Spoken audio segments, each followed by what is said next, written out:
Hi,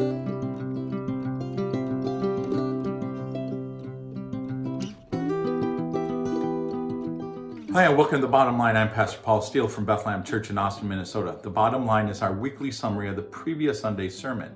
And right now we are in a sermon series called Devoted, Becoming a Disciple-Making Church. The work that God has given to us, the commission that Jesus gave to his followers is to go into the world and make disciples. Well, how do we do that? My belief is that we learn how to do that by looking at the Bible, specifically the book of Acts, that relates to us the story of the early church and how they lived and the things that they did. And right away in the book of Acts, we see that 3,000 people became new believers in Jesus.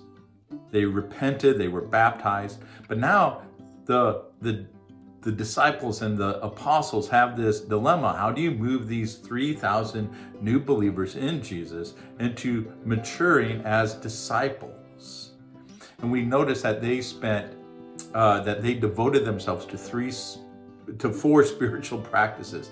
They devoted themselves to the apostles' teaching, to the fellowship, to the breaking of bread, to prayer.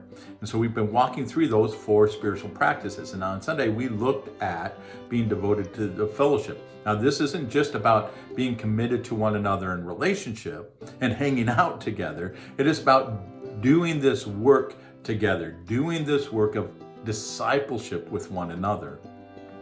And this is crucial because in this age of loneliness, where we have this loneliness epidemic, where people feel without purpose and without friendship, this is what the church has to offer.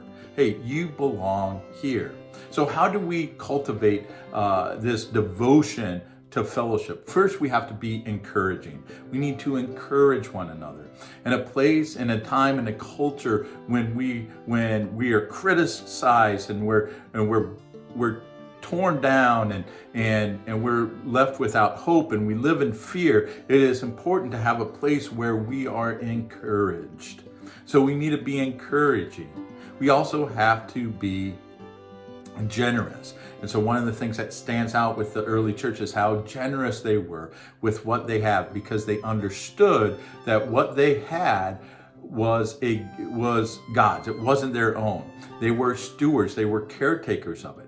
And because these things belong to God, they were to use it as the way that God would, in loving each other. And so they were generous with what they had.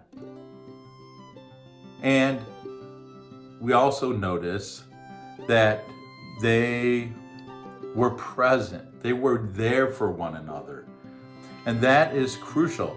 If we're going to be devoted to each other, to the fellowship, then we have to show up. We have to be there. And so our big idea from Sunday is this: a disciple-making church doesn't just talk about community, it becomes community.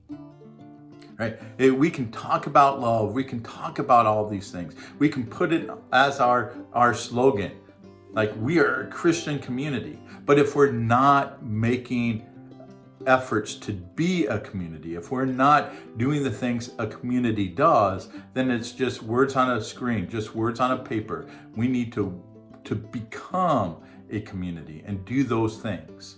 And our challenge then is to pray about Bethlehem being a Christian community. What does that look like? How can we be devoted to the fellowship here in Austin, Minnesota in the year 2026? Like, what does that look like for us? Hey, thank you for watching. Thank you for being part of Bethlehem. And I want to encourage you to keep on praying for us.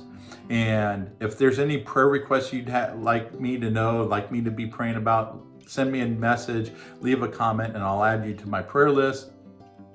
And you can also support our work by going to Bethlehem Church, Austin.com, going to the Give tab and give. That helps us have the resources we need to do ministry here in Austin. And also, I want to invite you to be part of Bethlehem every Sunday morning, whether it's here on YouTube or in Facebook, or better yet, in person at 10:30 here in Austin, Minnesota, right next to Ellis Middle School. Thank you again. Have a wonderful rest of the week, and God bless.